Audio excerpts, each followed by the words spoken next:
Hey guys, Trevor Chikuti here, and in today's video I really want to talk to those people who are having problems with shoulder pain when they're laying down. Maybe their neck gets sore, maybe you get weak hands or numb hands when you're laying down and during the night. And I really want to speak to these people because last week we spoke about something called scapular instability, and I had a few people contact me who wanted to know more about how that related to their hands and how that related to the shoulders that we kind of alluded to during the chat. So today I want to talk to you about how this actually occurs and why this may be a problem for you and why this may be the cause of your problems as well. We also need to bear in mind that there's a ton of other different reasons that people can get weak hands and numb hands that don't include this that can be a major problem. So this doesn't necessarily mean that this is your situation. This is one of the most common reasons that we see, functionally speaking at least, that people have problems with those weaknesses. So I want to talk about all that, how that works, and then I want to give you some ideas on what you can do yourself straight away as well. Okay, so first thing we need to understand is that last time we spoke about scapular instability, which was that shoulder instability problem where when we get movement, the shoulder blade doesn't move in the right time, and the result is nerve irritation. So if you can understand that from last time, then when we look at the way someone sleeps, this becomes really, really important. So if we look at this girl here and the way she's sleeping, we can see how there's almost like a cramping of the shoulder right through this area here. It's almost dropping in and just jamming up those anterior areas. And we can see a similar thing is going to be happening here around her other shoulder, where basically she's going to have this jamming up.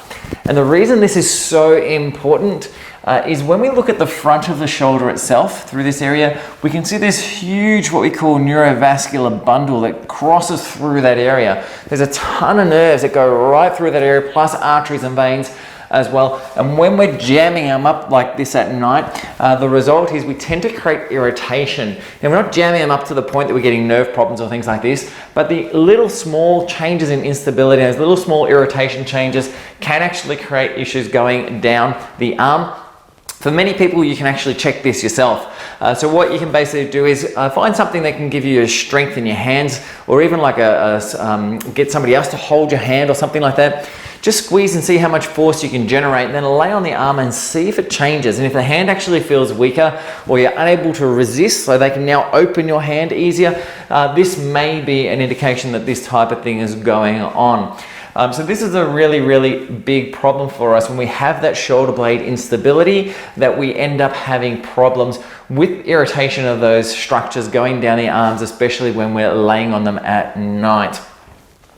So what we want to look at with all this stuff here really is the stability within our shoulder blade complex. That's really what's most important more than anything else. So that stability is key, and that really is driven by what we call our extensor tone. So these are the muscles that supply the back side of the shoulder itself. So there's a ton of different reasons why we see people have problems with problems in those muscles, so in that extensor tone area. Some of these come from the brain. So we see the opposite side of the brain, when we start losing cortical tone on the opposite side, it tends to often affect the extensors on that other side. The jaw is a big common one that affects both shoulders and hips quite recurrently.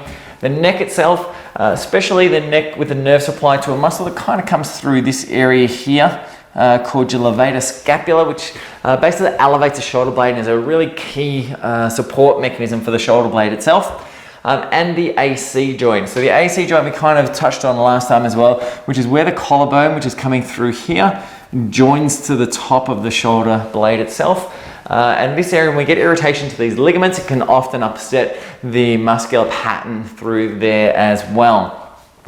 So what's the thing that you can do yourself to start changing this immediately? Well, obviously, if you're having problems with weakness or numbness at any time, you really probably need to have it checked out. But one of the big key things that we see with this type of thing is this pattern that we see here, okay? And that is the lack of support at night. And this is the big one that we need to look at, and that is lack of support.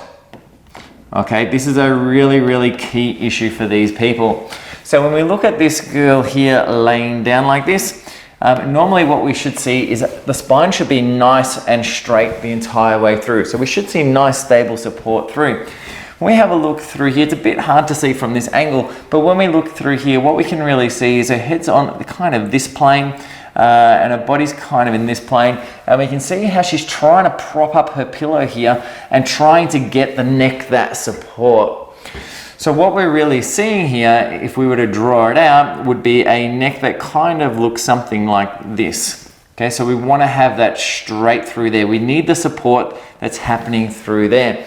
So if we were to lay on our pillow at night, or during the day, if you get someone to lay on the pillow, then what we should see is that there is an equal support in this area here than there is in that area there. So there should be no further space through here than there is there when they're actually laying on the pillow itself. So no less space between the neck and the pillow than there is between the head and the pillow. Any space that's between the neck and the pillow overnight will generally end up sinking in, and you'll end up jamming the neck itself, creating irritation to the AC joint and also helping to damage this whole mechanism. So there's a quick insight into numbness in the hands, especially if you're getting it at night.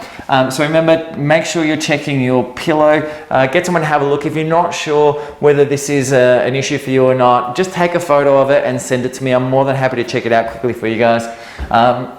Have a look through and see if it's a problem for you. If not, there's the other little thing you can do. It's not very accurate when you're doing it at home, but if you check your strength and your ability to resist, so try and get someone to open your hands and see how strong it is, then lay down on the shoulder and redo it again and see if that changes, and that can be another pattern to suggest that there might be compression going through in these areas here.